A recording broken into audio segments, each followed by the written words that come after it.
All right, let's review for your test tomorrow. First of all, elimination. We want to go ahead and get rid of the x's and the y's, or the y's, one or the other. We have to find the least common multiple of the x's, the least common multiple of the y's. Least common multiple of the x's is 12. Least common multiple of the y's is 44. I'm going to go ahead and get rid of the x's to get to 12. So in order to get these to positive and negative 12, the first one I'm going to multiply by 4, which gives me 12x plus 16y equals 40.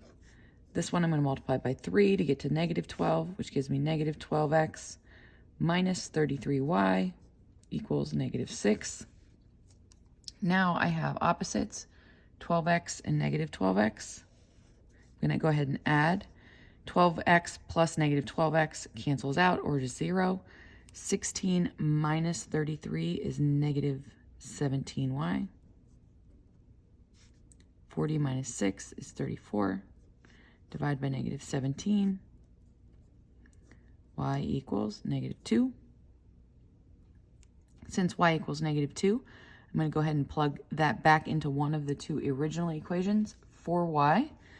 So I have 3x plus 4 times negative 2 equals 10.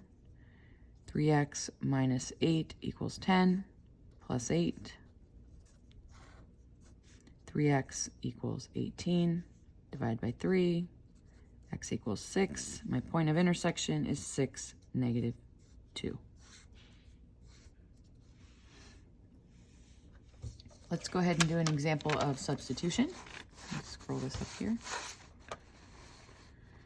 Substitution, we're going to go ahead and use when we have a leading coefficient of 1. If in this case, you can see that x has a leading coefficient of 1. None of the other variables have a leading coefficient of 1, so we're going to go ahead and solve this equation for that x.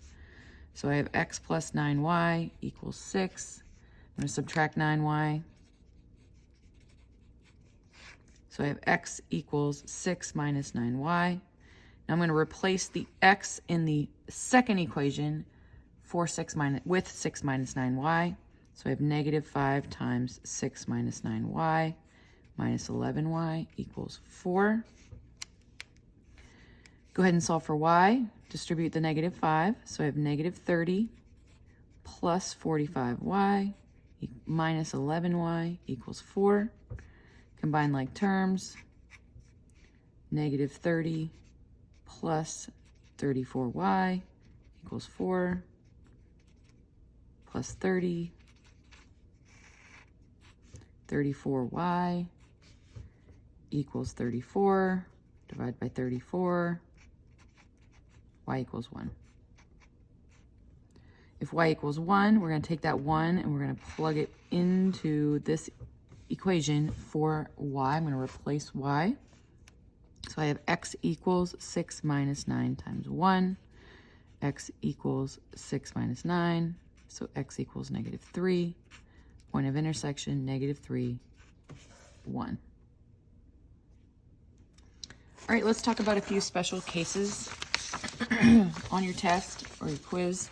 You're going to have a few special cases, and this is what they're going to look like.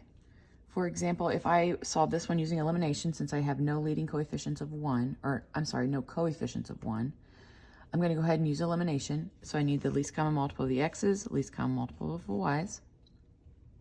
And in this case, least common multiple of the x's is going to be 20.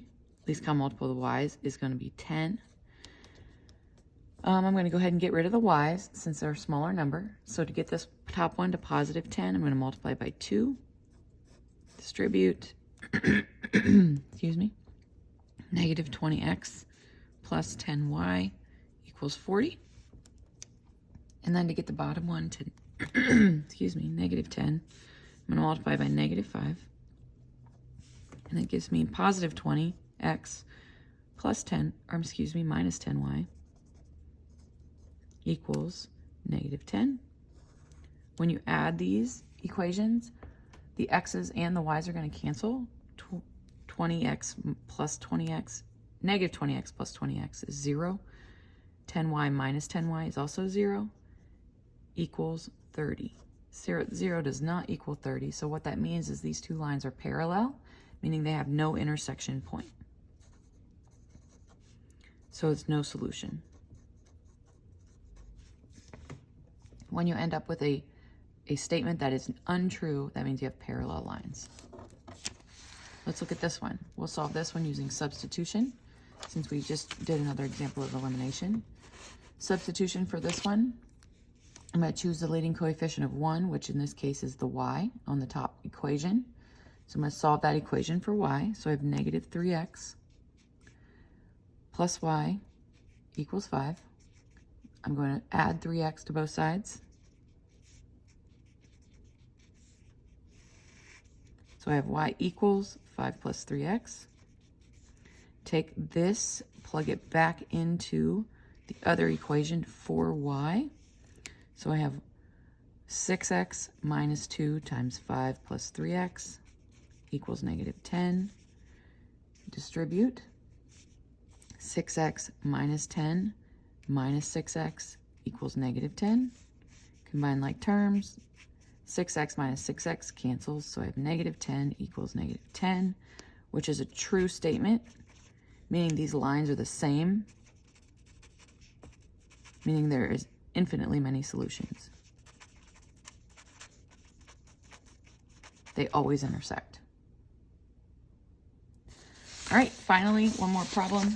We're going to do a word problem example. And let's see if we can get this in the screen. A white chocolate bar costs $2 per bar, and a dark chocolate bar costs $2.50 per bar. If you buy 15 bars of chocolate for $34, how many bars of chocolate did you buy? Okay, or how many of each bar of chocolate did you buy? So let's have X equal the number of white chocolate bars, and Y be the number of dark chocolate bars. And I know I bought 15 bars and they cost $34. So I know that the total number of bars, white plus dark, is 15. And I know I spent $34. Well, how do we calculate cost? We take the number of items we bought, which would be X, times the cost per item. So that's 2, plus the number of items we bought, which would be Y in this case, times how much it costs, which is $2.50 or 2.5. See that decimal point? All right, now I'm going to go ahead and use elimination. So in order to eliminate one of the two variables, I'm going to make this one equal a negative 2. Okay, because the least common multiple of my x's and the least common multiple of my y's. I'm going to get rid of the 2, so I'm going to multiply the top one by negative 2. So I have negative 2x minus 2y equals negative 30. And then this one is just positive 2x plus 2.5y equals 34. Add them. This one's going to cancel. Negative 2 plus 2.5 is just a half. And this is 4. Divide by 0.5. Remember, dividing is the same thing as multiplying by reciprocal. So 4 times a half, 4 divided by a half. How many halves fit in 4? 8. So y equals 8. So the number of dark chocolate bars I have is 8. How do I find the number of white? I'm going to take 8 and plug it into one of the two equations. I'll use the top one. So let's do that over here. X plus 8 equals 15 minus 8. X equals 7. So white chocolate is 7.